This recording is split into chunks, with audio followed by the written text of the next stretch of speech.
우리는 계속해서 한 달 가까이 이 십자가를 통해서 우리는 그냥 주님의 십자가를 기념하고 묵상하는 자가 아니라 그분과 함께 십자가를 지고 나아가야 되는 인생이라는 것을 함께 나누었습니다. 오늘 본문은 예수님께서 왕으로 오셨을 때, 이 종려주일 예수님께서 왕으로 오셨을 때 많은 사람들이 예수님이 왕으로 오심을 기뻐하고 환영했습니다. 그래서 종려나무 가지를 꺾어서 흔들고 바닥에는 자신의 겉옷을 까달아서 주님의 오심을 찬양했습니다. 그때 주님은 어떤 마음이셨을까? 묵상해봤어요. 사람들은 막 열광하고 있고 예수님, 우리가 기다리던 메시아가 드디어 오셨다고 기뻐하는 그 시간, 주님은 어떤 마음을 가지고 그 왕의 대로를 지나가고 계셨을까? 요한복음 12장 23절부터 25절에 보면은 예수께서 대답하여 이르시되 인자가 영광을 얻을 때가 왔도다. 내가 진실로 진실로 너에게 이르노니 한 알의 밀이 땅에 떨어져 죽지 않냐면 한 알 그대로 있고 죽으면 많은 열매를 맺느니라. 자기의 생명을 사랑하는 자는 잃어버릴 것이요 이 세상에서 자기의 생명을 미워하는 자는 영생하도록 보전하리라. 주님께서는 영광을 받으러 오는 그 시간에 어떤 마음일까요? 한 알의 밀이 땅에 떨어져 죽지 않냐면 한 알 그대로 있고 죽으면 많은 열매를 맺는다. 주님은 죽음을 생각하고 계셨다는 거예요. 희생의 십자가를 생각하고 계셨다는 거예요. 이 종려주일 예수님이 왕으로 온 것을 기뻐하는 그 많은 사람들의 사이를 주님께서 어린 나귀를 타고 입성하시면서 그 마음은 어떤 마음이라는 거예요? 나는 지금 희생의 십자가를 지기에 가는 길이라는 마음을 가졌다는 거예요. 여러분, 희생이라는 이 단어는 가장 위선적인 단어이며 이 단어를 통해서 인간의 언어가 타락했다는 증거라고 생각해요. 왜 이것이 가장 위선적이냐? 우리가 이 희생이라는 단어를 다른 사람에게 쓸 때는 그 단어가 선한 말이 됩니다. 야, 그 사람의 희생이 있어서 우리가 독립된 거야. 그 사람의 희생이 있었기 때문에 우리가 잘 살게 된 거야. 그 사람의 희생으로 우리가 이렇게 좋게 된 거야. 할 때 그 희생은 뭐예요? 선한 단어예요.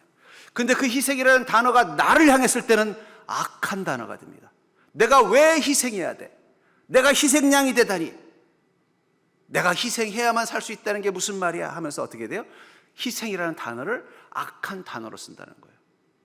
그런 의미에서 어쩌면 이 희생이라는 단어를 통해서 우리가 사는 세상이 왜 천국이 될 수 없는지를 알 수 있습니다. 아마 분명히 천국에도 언어가 있을 것이고 지옥에도 언어가 있을 거예요. 천국의 언어 속에서도 희생이라는 단어가 있을 것이고 지옥의 언어에도 희생이라는 단어가 있을 거예요. 천국의 언어는 희생이라는 단어를 어떻게 쓸까요? 선한 말로 쓰는 거예요. 아, 내가 희생할 수 있다니 얼마나 감사해. 그래, 내가 희생해서 살려야지. 선한 말로 받아들인다는 거예요. 지옥은요, 희생이라는 단어를 악한 말을 쓰고, 야, 걔가 희생했대. 아이고, 멍청한 놈 아니야? 왜 그런 바보 같은 짓을 해? 야, 그 사람이 희생해서 일이 잘 됐대. 뭐하러 그렇게 해? 자기 인생이나 잘 살면 되지. 악한 단어로 받아들이고 어리석은 단어로 받아들이는 게 지옥이라는 거예요. 전 그래서 어쩌면 희생이라는 단어를 선한 것으로 받아들이냐 악한 것으로 받아들이냐만 가지고도 세상이 지금 천국에 가까워졌는지 지옥에 가까워졌는지를 알 수 있어요. 요즘은 희생이라는 단어가 점점 어디로 가요? 선한 단어라기보다는 악한 단어로 가고 있기 때문에 우린 점점 위험한 시대를 살고 있다는 증거가 아닌가 하는 생각이 들어요. 그렇다면 이 희생이라는 이 단어, 그럼에도 불구하고 주님께서는 그 십자가를 통해서 무엇을 하신 거예요? 희생이라는 단어는 선한 것이라고 말씀하고 있다는 거예요. 예수 그리스도께서 그 희생이라는 그 십자가를 친히 지고 올라가심을 통해서 이 희생이라는 단어가 선한 단어이기 때문에 너희들도 나를 따르려거든 너희도 희생이라는 이 선한 단어를 십자가처럼 지고 나를 따라야 된다고 말씀하고 있는 것입니다. 주님께서는 예수 그리스도의 희생 앞에 기뻐하고 주님은 정말 하나님 맞습니다. 주님이 그렇게 희생하신 걸 보니 진짜 참 하나님이십니다라고 말하는 것으로 만족하지 않는다는 거예요. 나도 주님처럼 그 아름답고 선한 십자가를 지고 가는 인생 되겠습니다. 고백하길 원하시기 때문에 누구든지 나를 따르려거든 자기 십자가, 희생이라는 십자가를 지고 나를 따라야 된다고 말씀하고 있는 것입니다. 그렇다면 희생이라는 자기 십자가를 지고 예수님을 따르는 삶은 구체적으로 어떤 것일까요? 전 그걸 통해서 주님이 지고 가셨던 그 희생의 십자가, 또 여러분들이 주님을 따르기 위해서 함께 지고 가는 그 자기 인생의 희생이라는 그 십자가가 어떤 의미인지를 깨닫는 자가 될 수 있기를 주의 이름으로 축복합니다. 먼저 저를 따라해볼까요? 희생은 하나님께서 만드신 생명의 법칙이다. 희생은 하나님께서 이 우주를 만드신 생명의 법칙입니다. 요한복음 12장 23절부터 25절에 보니까 특별히 24절에 내가 진실로 진실로 너에게 이르노니 한 알의 밀이 땅에 떨어져 죽지 아니하면 한 알 그대로 있고 죽으면 많은 열매를 맺느니라. 여러분들, 모든 우주에는요 생명이 생산과 번식을 하려면 반드시 거쳐야 되는 단계가 있습니다. 그건 희생의 시간이라는 거예요. 농부가 밭에다가 뭐가 좋은 열매를 맺으려는 씨앗을 심기로 했어요. 그 신기하잖아요. 조그만 씨앗 하나가 가을이 되면 엄청나게 많은 열매를 맺는다는 게 얼마나 신기합니까?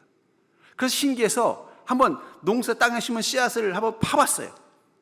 파보면 그 안에서 어떤 걸 봤을까요? 말짱하게 심긴 그 씨앗이 그 속에서 해체가 되어 있는 거예요. 그 씨앗의 모습은 사라지고 뿌리 같은 게 생기고 줄기 같은 게 생기면서 씨앗의 모습은 사라져버리는 거예요. 그래야만 뭐가 돼요? 그것이 자라서 열매를 맺는 것입니다. 근데 파봤더니 씨앗이 그대로 있다. 아직 때가 아닌가? 열심히 물도 주고 햇빛도 쬐주고 비료도 주고 병충해도 잡아줬어요. 그래서 6월달 돼서 아직도 반응이 없기를 봤더니 여전히 씨앗이 그대로 있는 거예요. 이상하다. 아직 때가 아닌가? 또 열심히 돌봐줬어요.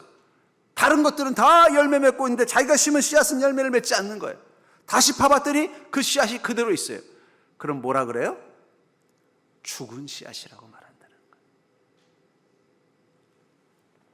열매는 나무를 위해서, 자신을 위해서 존재하는 게 아니라, 여러분, 나무에게 달린 열매가 나무에게 유익이 될까요, 안 될까요?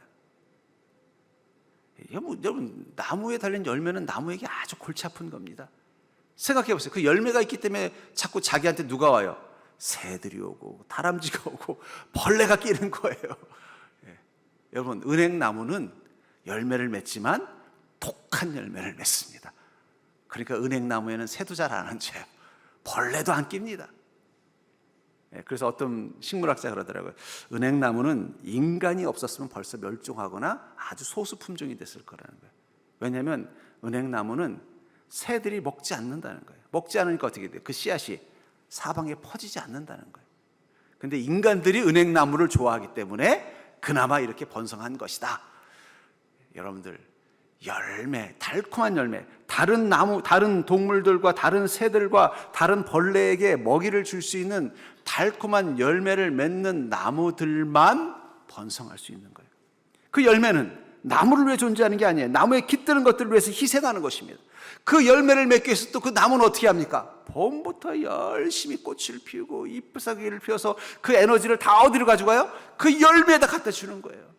그럼 그 열매가 크고 달콤하고 맛있는 과육이 됩니다. 그럼 그 순간 갑자기 다람쥐가 와가지고 그걸 먹어버리고 새가 와서 그걸 삼켜버리는 거예요. 근데 그 열매 속에 뭐가 들었어요? 씨앗이 들어있다는 거예요. 이 씨앗이 그 새와 다른 들짐승들을 통해서 다른 곳에 떨어지면 이제는 또 다른 같은 나무들이 자라게 되는 거예요. 희생의 원리로 우주는 사실은 계속 성장해 나가는 것입니다. 근데 세상은 뭐라고 말해요? 아니다. 세상은 약육강식, 적자생존, 희생을 악 혹은 약함으로 보는 사고라는 거예요. 근데 정말 세상은 그러냐는 거예요. 아닙니다. 여러분들, 부모에게, 자식에게 부모가 필요한 이유가 뭘까요? 부모는 자식에게 희생의 기술을 가르쳐 주는 거예요. 또 자식은 어떻게 한 인간으로 잘 성장할 수 있을까요? 그것은 부모를 통해서 희생의 사랑을 먹었기 때문에 자라는 거예요. 학교에서 가르쳐 주는 걸로 인간 되는 거 아닙니다. 저 어릴 적에 선생님들은요, 지금 선생님들보다 지식도 부족했고 성격도 얼마나 지랄 맞았는지, 그냥 막 그 선생님들, 그냥 무서운 선생님 상상, 지금도 생각만 하면 막. 근데 어떻게 이렇게 여러분들 이렇게 건강하게 인간답게 잘 자랐어요? 그건 부모에게 배운 게 있어요. 무엇을 배웠어요? 희생의 기술과 희생의 사랑을 배웠기 때문에 잘 자란 거예요. 만약에 이 세상이 바뀌어서 더 이상 부모라는 존재가 없게 되면 어떻게 될까요? 어린 아기를 뭐 어디 인공 인큐베이터에서 잉태해가지고 뭐 인공 수정으로 만들어서 기계식으로, 기계가 와서 우유 먹이고 밥 먹이고 가르치고 하면은 제대로 된 인간이 존재할까요? 아니요. 인격을 제대로 갖춘 인간이 만들어지지 않을 거예요.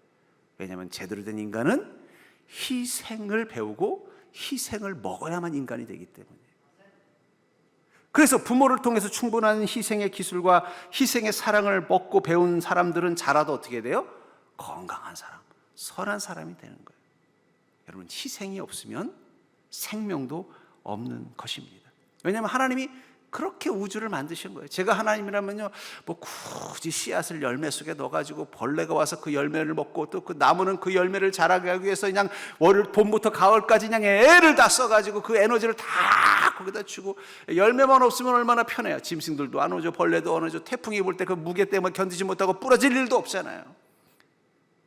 저 같으면 그냥 씨앗에 프로펠러 하나 달아가지고 그냥 씨앗이 태어나면 휙 날아서 지가 가서 딱 떨어지게 해줄 게 창조하실 것 같은데, 하나님 그렇게 하지 않고 어떻게 한 거예요? 희생을 받아야만 자라게 한 거예요. 왜 인간을 꼭 아기로 태어나게 해야 됩니까? 제가 하나님이면 그냥 딱 태어날 때 그냥 알아서 세포 분열해가지고 어른으로 딱 태어나면 얼마나 좋아요. 어릴 때 아무 힘도 없는 존재를 부모가 희생과 사랑으로 키워야만 인간이 되게 만든 모든 과정을 통해서 하나님 말씀하고 싶은 게 뭐예요? 내가 만든 우주의 법칙은 희생을 통해서 운영되게 만드셨다라는 거예요. 그리고 그것을 하나님의 법칙이라는 걸 보여주시기 위해서 어떻게 하신 것입니까? 본문 24절에 친히 나무에 달려 그 몸으로 우리 죄를 담당하셨으니 이는 우리로 죄에 대하여 죽고 의에 대하여 살게 하려 하심이라. 주께서 십자가의 나무에 달리신 이유는 뭐예요? 우리 죄를 위해서 희생하신 것입니다. 그 희생을 통해서 이 희생이 하나님께서 만드신 우주 법칙임을 선포하신 거예요. 봐라, 가장 완전한 인간, 가장 하나님이 사랑하는 인간, 그 예수 그리스도가 십자가를 통해서 이 하나님이 만드신 우주의 법칙은 희생이라는 것을 그 십자가 위에서 보여주신 것입니다. 보여주신 것까지는 우리가 은혜를 받는데, 그 다음 뭐예요? 이제 니들도 한번 해봐라 이러는 거예요. 옆 사람 목사가, 주님이 당신도 한번 해보라십니다. 주님 그 십자가를 통해서 하나님이 만드신 우주의 법칙은 희생이라는 걸 친히 보여주시고는 뭐라고 말씀하신 거예요? 니들도 한번 해봐라. 그게 뭐예요? 누구든지 나를 따르려거든 자기를 부인하고 자기 십자가를 지고 나를 따라야 할 것이라는 말은 니들도 한번 해보라는 뜻입니다. 두 번째로, 희생이라는 자기 십자가를 지고 예수님을 따르는 삶은 어떤 것이냐? 그렇기 때문에 믿음의 눈이 떠져야만 우리는 희생이 아름다운 것임을 깨닫게 된다는 거예요. 우리가 믿음을 가지고 믿음의 눈을 뜨고 예수 그리스도의 희생의 가치를 깨닫고 의미를 깨닫고 나도 그 희생의 십자가를 지는 게 바로 주님을 따르는 삶이라는 걸 깨닫게 되면 그 순간부터 뭐가 되는 거예요? 희생의 아름다움이 보이는 것입니다. 19절부터 20절에 보니까 부당하게 고난을 받아도 하나님을 생각함으로 슬픔을 참으면 이는 아름다우나 죄가 있어 매를 맞고 참으면 무슨 칭찬이 있으리요. 그러나 선을 행함으로 고난을 받고 참으면 이는 하나님 앞에 아름다우니라. 여러분, 희생의 고난, 희생의 대가로 고난을 당했을 때 그 슬픔을 어떻게 한다는 거예요? 하나님을 생각함으로 참으면 아름다운 것이다. 선을 행함으로 고난을 받고 그 희생을 통해 참으면 하나님 앞에 아름답다고 말하고 있습니다. 여기 아름답다는 말이 헬라어로 카리스라는 단어를 쓰는데, 이 말은 기쁘다, 아름답다, 설하다는 뜻입니다. 근데 이와 비슷한 뉘앙스를 가진 히브리어가 있어요. 창세기 1장 16절부터 18절에 보니까 하나님이 두 큰 광명체를 만드사 큰 광명체로 낮을 주관하게 하시고 작은 광명체로 밤을 주관하게 하시며 또 별들을 만드시고 하나님이 그것들을 하늘의 궁창에 두어 땅을 비추게 하시며 낮과 밤을 주관하게 하시고 빛과 어둠을 나누게 하시니 하나님이 보시기에 좋았더라. 이 보시기에 좋았더라는 말이 히브리어로 또보라는 단어를 쓰는데, 이 말은 선하다, 즐겁다, 사랑스럽다는 뜻도 가지고 있어요. 헬라어 이 카리스와 히브리어 또볼은 비슷한 의미를 가진 단어라는 거예요. 그 말은 무슨 얘기예요? 하나님이 보시기에 선했다는 것은 하나님 보시기에 아름다웠다는 뜻입니다. 하나님 보시기에 좋았다는 것은 하나님 보시기에 아름다웠다는 뜻입니다. 그리고 그 아름다운 것을 지금 이 신약에서는 어떤 존재에게 아름답다고 말하고 있는 거예요? 희생의 십자가를 감당하는 자의 모습이 하나님 보시기에 아름답다고 말하고 있다는 거예요. 제가 최근에 정말 오랜만에 정주행한 드라마가 바로 이 폭삭 소가수다라는 드라마입니다. 여러분, 저는 이 드라마를 꼭 보셨으면 좋겠어요. 그 드라마를 보다가 옛날에 비슷한 드라마가 있었는데 하고 생각해 보니까 육남매. 근데 육남매나 폭삭 소가수다의 공통점이 뭔지 아세요? 그 드라마가 주는 메시지 교훈은 뭐냐면 희생이 아름답다는 걸 보게 해준 거예요. 우리가 어느 순간 깨달아 버렸어요. 아니, 우리도 어느 순간 잊어버렸어요. 희생은 악한 것, 희생은 약한 자의 것. 근데 그 드라마를 보니까 희생은 아름다운 것이구나. 자식을 위해서, 사랑하는 위해서 모든 걸 내려놓는 그 희생.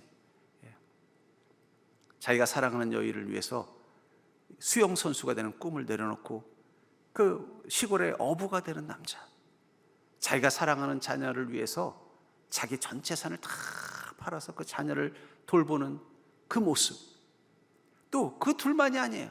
그 주변에 있는 사람들 다 하나같이 뭐예요? 희생의 마음을 가진 사람들. 그러니까 그 시골 이 어촌의 모습이 왜 아름답게 느껴질까? 뭐 풍광이 아름다워서가 아니에요. 거기 박보검 씨 같은 멋진 남자가 나와서 아름다운 게 아니라 그들의 모습 속에는 다 뭐가 있는 거예요? 희생의 아름다움을 보여주고 있다는 거예요. 왜 우리가 세상을 보면 실망할까요? 세상을 보면요, 희생이 추해 보여요. 희생이 초라해 보여요. 희생은 약한 자들의 것처럼 보여요. 희생하면 악한 자들에게 이용당하고 지배당하는 것처럼 보이는 세상을 살기 때문에 우리 세상이 행복하지 않고 아름답지 않게 느껴지는 것입니다. 근데 저는 그 드라마를 보면서 문득 깨달았어요. 우리가 언제부터 잊어버렸다. 희생은 아름다운 것인데 희생이 아름답지 않다고 생각하기 시작했다는 거예요. 마태복음 5장 38절부터 45절에 보면 주님께서 이렇게 말씀하십니다. 또 눈은 눈으로, 이는 입으로 갚으라 하였다는 것을 너희가 들었으나 나는 너에게 이르노니 악한 자를 대적하지 말라. 누구든지 내 오른편 뺨을 치거든 왼편도 돌려대며 또 너를 고발하여 속옷을 가지고자 하는 자에게 겉옷까지도 가지게 하며 또 누구든지 너를 억지로 오리를 가게 하거든 그 사람과 심리를 동행하고. 요즘 젊은이들이 앞에 이 눈은 눈으로 이는 이로 갚으라는 말을 4글자로 바꿨더라고요. 눈이. 저도 최근에 배웠어요. 신조어 눈이. 이 말은 뭐예요? 눈은 눈으로 이는 이로. 네가 내 눈 찔렀어? 그럼 나도 네 눈 찌를 거야. 근데 요즘 바뀌었대요. 눈, 이눈, 이두이. 네가 내 한 눈 찔렀냐? 난 너 2눈 찌를 거야. 너 나 이빨로 물어서 나는 이빨만 무는 게 아니라 네 이빨까지 뽑아버릴 거야. 이래야 정의고 이래야 공평하다고 생각하는 가치관을 가진 시대가 돼버렸다는 거예요. 근데 주님 뭐라고 말씀하세요? 나는 너희에게 이르노니, 나를 따라서 나와 함께 자기 십자가를 지고 나와 함께 가는 인생이 되기를 원하는 너희에게 이르노니 악한 자를 대적하지 말라. 누구든지 내 오른편 뺨을, 악한 자를 대적하지 말라는 말은 뭐예요? 눈 이해하지 말라는 얘기예요. 오른편을 뺨을 치거든 왼편도 돌려대며 또 너를 고발하여 속옷을 가지고자 하는 자에게는 겉옷까지 가지게 하며 또 누구든지 너를 억지로 오리를 가게 하거든 그 사람과 심리를 동행하고. 참 어려운 시절이죠. 이 문장 보면 얼마나 부담스러워요. 그래, 오리 가자 그러면 내가 억지로 참고 오리까지는 가주겠는데 오리를 더 가자고는 내가 못하겠습니다. 속옷 달라고 하면 내가 억지로 속옷까지는 벗어주겠는데 이 겉옷까지 벗어주는 건 제가 못하겠습니다. 왼뺨 딸렸으면 내가 이번엔 참자 하는데 오른뺨까지 때려달라고 하면 내가 도저히 못하겠습니다. 우린 그런 시대예요. 그런 마음이라는 거예요. 그러나 중요한 건 뭐예요? 그 마음을 지키는 게 필요하다는 거예요. 그게 뭐예요? 힘들지만 아름답다라는 거예요. 어쩌면 우리 마음에 지금 바뀌어야 되는, 세상으로부터 오염된 가장 큰 나쁜 마음은 뭐냐? 아까도 말했잖아요. 희생은 악한 것, 희생은 약한 자들의 것이라는 이 병든 세상의 신념을 우린 예수 그리스도의 십자가 앞에서 바꿀 필요가 있어요. 주님은 희생을 뭐라고 말씀하신다고요? 희생은 아름다운 것이라는 거예요.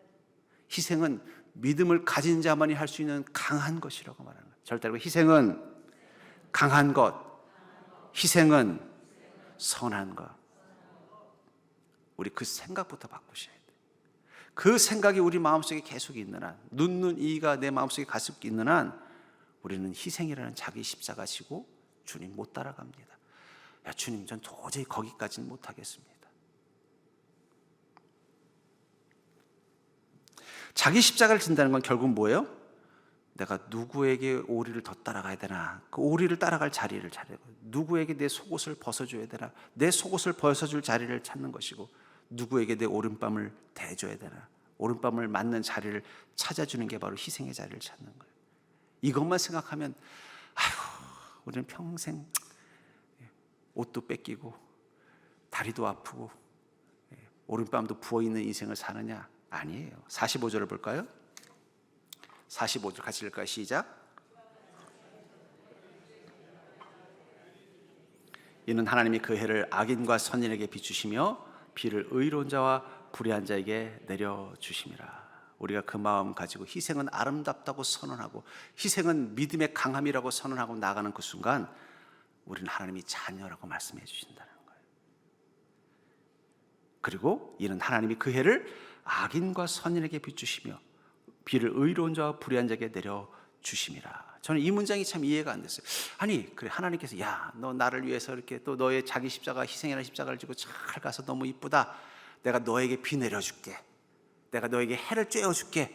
이건 이해가 돼요. 근데 악인에게도 비를 내려주고 악인에게도 해를 쬐준다는 거예요.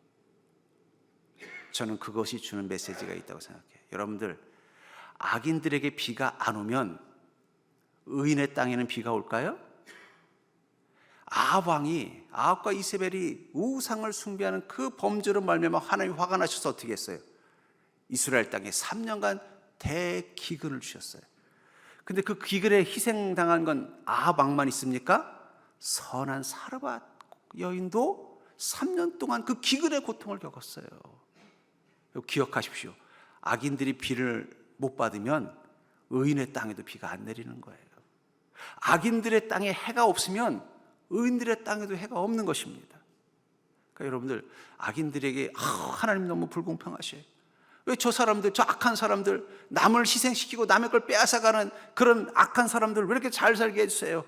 아니에요. 그 사람들에게 하나님 비를 주시는 건 그 사람 때문이 아니에요. 그 사람 옆에 있는 여러분들에게 비를 주려고 하는 거예요. 여러분들, 우리가 은혜의 비를 받으면, 은혜의 햇살을 받아서 우리 땅에 작물이 자라든 우리 축복에 자라면 그 옆에서 악인들도 얻어먹는 거예요. 그러니까 여러분, 이제부터 생각을 바꿉시다. 악인들이 참 잘 되면 절대 내 덕에 잘하는 줄 알아라. 물론 지들은 모를 거예요. 근데 하나님께서 우리가 그 희생하는 순간 어떻게 해요? 우리의 땅에 비를 내리는데 그 비가 바람 타고 악인 밭에서 떨어지는 거예요. 우리 집에 해를 비췄는데 하필이면 옆에 사는 그 악인 집에도 지붕에 해가 들어가는 거예요. 그러니까 악인들의 흥함을 여러분들 너무 속상해하지 마세요. 악인들이 망하고 있다는 얘기는 주님께서 이 땅을 끝내기 전에는 우리 인생에도 어려움이 올 수밖에 없다는 거예요. 또 저는 그 생각도 해봤어요. 여러분, 속옷을 달라고 하는 사람에게 겉옷까지 주면 우린 벌거벗을까요? 주님이 새 옷을 주실 것입니다. 예. 오른뺨을 때린 사람에게 왼뺨을 돌려대는 건 되게 중요해요. 여러분, 오른뺨만 맞으면 턱이 돌아가지만 왼뺨까지 맞으면 턱이 제자리로 돌아옵니다. 예. 오리를 가는 사람이 더 건강할까요? 십리를 걷는 사람이 더 건강할까요? 여러분, 희생, 우리가 보기에는, 아니 세상이 보기에는 그건 악한 것이고 약한 자의 것이지만 우리는 그것이 하나님께서 우리에게 주신 십자가라고 믿고 주님을 따라가는 길이라는 마음을 가지고 우리 마음의 생각을 바꿔서 희생은 선한 것이고 희생은 믿음의 강한 자의 것이라는 마음을 가지고 속옷을 벗어주는 달라는 자에게 겉옷 벗어주면 하나님께서 다음날 택배로 새 옷을 주시는 것을 경험하게 된다. 그게 비예요.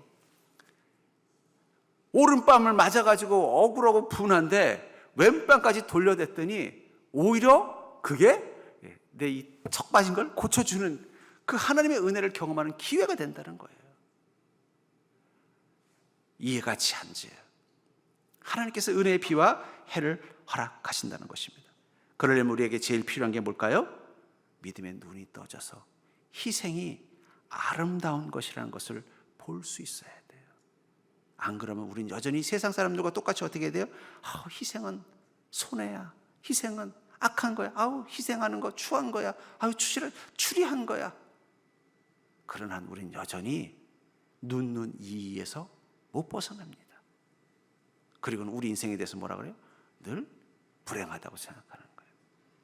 예수님께서 십자가에 달리신 걸 주여 억울합니다 라고 말씀하지 않았다는 거예요. 뭐라고 그러셨어요?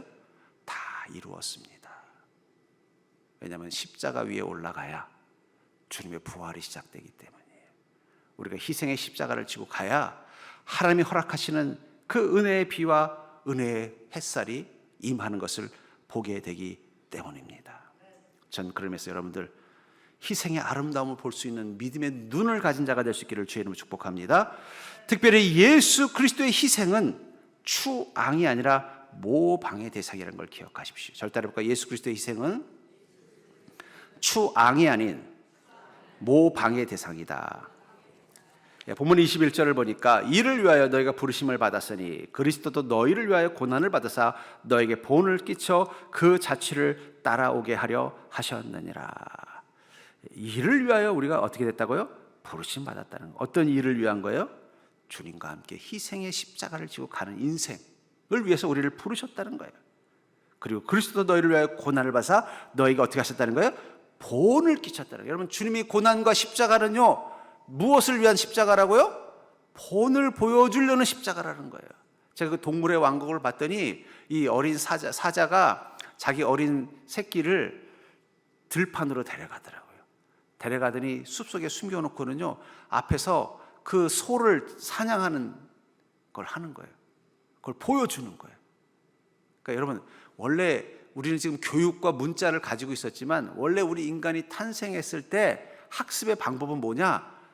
본을 보고 배우는 겁니다. 본을 보고 배우는. 주님께서는 어떤 본을 보여주신 거예요? 희생의 십자가를 감당하는 법을 보여주셨다는 거예요. 본을 끼쳐 그 자취를 따라오게 하려 하셨느니라. 하나님께서 우리를 부르신 목적이 뭐라는 거예요? 그 십자가를 지고 주님을 따라오게 하라는 거예요. 그럼 왜 그렇게 하셨을까요? 요한복음 21장 17절부터 19절에 보면은 예수님을 세 번이나 부인했던 이 베드로를 갈릴리 호수에서 만나신 예수님께서 그와 함께 저녁 식사 자리에서 이렇게 말합니다. 요한의 아들 시몬아, 내가 나를 사랑하느냐? 넌 여전히 나를 따르는 인생이냐? 나의 제자냐? 그랬더니 베드로가 예, 저는 주님을 따르는 인생입니다. 그때 예수께서 이르시되 내 양을 먹이라. 내가 하는 일을 따라라는 거예요. 주님이 이 땅 가운데 오셔서 하신 일이 뭐예요? 주님의 양들을 먹이는 일을 하신 거잖아요. 너 그걸 따라하라는 거예요.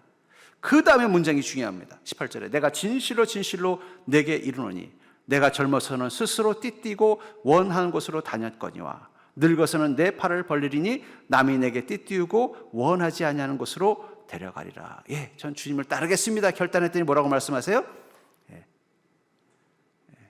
내 인생은 나의 것이 아니라 내 인생은 너의 것이 되어야 된다는 거예요. 남이 원하지 않는 대로 따라가야 된다. 희생해야 된다는 거예요. 여러분들, 그리스도인은 내 인생은 나의 것이 아닙니다. 내 인생은 너의 것입니다. 우리 옆 사람 보고 할까요? 내 인생은 당신의 것입니다. 그게 희생이에요, 결국은. 내 인생이 내 것인 한은 희생할 수 없습니다. 어떻게 희생해요? 내 건데 내가 원하는 대로 해야지. 그걸 어떻게 줘요? 그렇잖아요. 내 인생은 너의 것이라는 고백. 그게 뭐라는 거예요? 예. 늙어서는 내 팔을 벌리리니 남이 내게 띠띠우고 원하지 아니하는 곳으로 데려가리라. 예수님의 인생은 예수님께 아니었어요. 이 우주와 인류를 위한 것이었어요. 그것을 위해서 십자가 희생을 감당하신 거였어요. 그리고 뭐라고 말씀하세요? 나를 따르려거든 너도 네 인생 너희가 되면 안다는 거예요. 여러분들 이제 중년 때가 지나면서 인생이 억울하신 분들의 공통점이 뭔지 아세요? 나는 내 인생을 살아본 적이 없다라는 거예요. 예, 잘 산 거예요. 자기 인생을 자기답게 산 사람들은 뭔가 멋있어 보이지만 잘 산 거 아닙니다. 그 얘기는 뭐예요? 그분은 희생하지 않고 살았다는 거예요. 희생의 자연의 법칙, 하나님이 원하시는 아름다운 모습을 한 번도 보여준 적이 없다라는 거예요. 그러니까 여러분, 이제는 내 인생을 너의 것으로 사는 것에 대해서 기뻐하고 감사하는 자가 되시기를 주의 이름으로 축원합니다. 그러면 어떻게 할 때 우리가 그렇게 해야 되느냐? 22절부터 23절에 보니까 그는 죄를 범하지 아니하시고 그 입에 거짓도 없으시며 욕을 당하시되 맞대어 욕하지 아니하시고 고난을 당하되 위협하지 아니하시고 오직 공의로 심판하시는 이에게 부탁하시며. 그럼 우리가 어떻게 예수님의 희생을 추앙하는 모방의 대상이 되어서 주님처럼 주님의 사랑을 통해서 희생의 그 가치를 배우고 그것을 통해서 주님께 영광 돌리는 삶을 사는 인생이 되려면 어떻게 되느냐? 첫째는요, 죄를 범하지 아니하고 악의 악으로 갚는 게 아니라는 거예요. 여러분, 그리스도인은 어떠한 악 앞에서도 악으로 갚아서는 안 됩니다. 예, 여러분, 눈 이 일을 머릿속에서 지워버리십시오. 원래 있지도 않았던 것처럼 지워버리세요. 두 번째는요, 입에 거짓도 없으며 여러분들, 입의 말은 마음에서 나오는 것입니다. 마음 속에 있는 게 입에서 나오는 거지, 마음에 없는 건 입에 나올 수 없어요. 다 머릿속에 있으니까 나오는 거예요. 그러니까 그 말은 뭐예요? 입에 거짓이 없다는 건 마음 속에 선함만 있는 것입니다. 우리의 마음의 선을 지키려는 거예요. 그게 바로 주님을 따라 희생의 십자가를 지는 거예요. 어떤 때요? 세상이 악할 때, 세상이 우리에게 희생을 강요할 때, 세상이 우리를 억울하고 손해보게 만들 때 우리 마음속에 선함을 지켜내는 것, 그게 바로 희생의 십자가를 지는 것입니다. 또 욕을 당하시되 맞대어 욕하지 아니하시고 고난을 당하시되 위협하지 아니하시고. 여러분, 욕을 하면 어떻게 해야 돼요? 같이 욕을 해줘야죠. 고난을 당했으면, 나를 때렸으면 나도 함께 위협을 해줘야 나를 지키죠. 그건 뭐예요? 세상의 방법이라는 거예요. 그리스도인은요, 어떤 순간에도 믿음의 방법으로 행동한다는 거예요. 세상의 방법이 아니라 믿음의 방법으로 이 상황을 어떻게 해결할 것인가를 고민하는 것, 그게 바로 희생의 십자가를 지는 것입니다. 무엇보다도 오직 공의로 심판하시는 이에게 부탁하시며, 그 결과를 누구에게 맡기는 거예요? 하나님께 맡기는 거예요. 여러분, 세상도 법이라는 게 있을 때는 자기가 개인적으로 상대방에게 처벌할 수 없습니다. 너 나 때렸어? 나도 너 때릴 거야. 때리면 어떻게 돼요? 그럼 쌍방폭행죄가 되는 거예요. 아무리 억울해도 때리면 쌍방폭행죄가 돼요. 그럼 어떻게 해야 돼요? 경찰에 신고해서 법으로 해결해야 돼요. 하물며 하나님의 백성들은 어떻게 돼요? 하나님의 심판에 맡길 줄 아는 믿음. 그게 믿음이에요. 지금 당장 나를 희생시키고 나를 손해보게 만들고 나를 억울하게 만들고 나를 힘들게 하는 일 한가운데서도 어떻게 하는 것입니까? 끝까지 악으로 대하지 않고 죄를 범하지 않으며 마음의 선을 지켜내고 믿음의 방법으로 대처하면서 하나님께 그 결과를 맡기는 마음, 그게 바로 희생의 십자가를 지는 거예요. 뭐 억지로 누가 나 오리 좀 더 가라고 하나, 그 사람 찾아다니는 게 아니라 지금 내 믿음의 선함을 지켜내는 게 바로 희생의 십자가를 지키는 것입니다. 특별히 희생을 강요하는 사람, 여러분, 예수님이 십자가에 올라가실 때 유대인들 찾아가서, 제사장 찾아가서 나 십자가 가야 되는데 내일 좀 나를 좀 십자가에 좀 오르게 좀 고발 좀 해주시오, 이렇게 했어요? 세상이 강제로 그 희생의 십자가를 지게 했잖아요. 여러분 가만히 있어도 세상은 여러분들에게 희생의 십자가를 자꾸 지게 하려고 할 거예요. 그런데 그 속에서 어떻게 한다는 거예요? 주님이 하신 방식, 믿음의 선함을 지켜내는 게 바로 자기 십자가를 지는 것입니다. 저는 이 고난주간을 맞이할 때마다 그런 생각을 해봤어요. 우리는 고난주간을 통해서 무엇을 하나님께서 배우길 원하실까? 고난주간은 기념하는 날이 아니라 기준이 되는 날입니다. 어떤 기준이요? 내가 지금 예수님 잘 따라가고 있는가? 십자가를 향해 걸어가시는 주님을 바라보면서 내가 지금 주님을 잘 따라가고 있는가를 점검하는 시간이 고난주간입니다. 그래서 제가 이번에는 한 2달 가까이 십자가를 주제로 말씀을 묵상한 것입니다. 그 말씀을 들으시면서 여러분의 마음 가운데 불편함도 있을 수 있고, 또 도전도 될 수도 있고, 또 부끄러움을 느낄 수도 있고, 또 뭔가 마음에 소화되지 않는 어려움도 느낄 수 있을 거예요. 그러나 중요한 건 십자가는, 우리가 감당하고 가는 그 십자가는 우리가 예수님을 잘 따라가고 있는지에 대한 기준점이라는 것입니다. 그래서 주님은 이렇게 말씀하세요. 누구든지 예수님을 따르려면 반드시 희생의 자기 십자가를 져야 따라갈 수 있음을 기억하라. 저는 지금 여러분들이 그 십자가를 잘 지고 주님과 함께 동행하고 있는 복된 인생인 줄 믿습니다.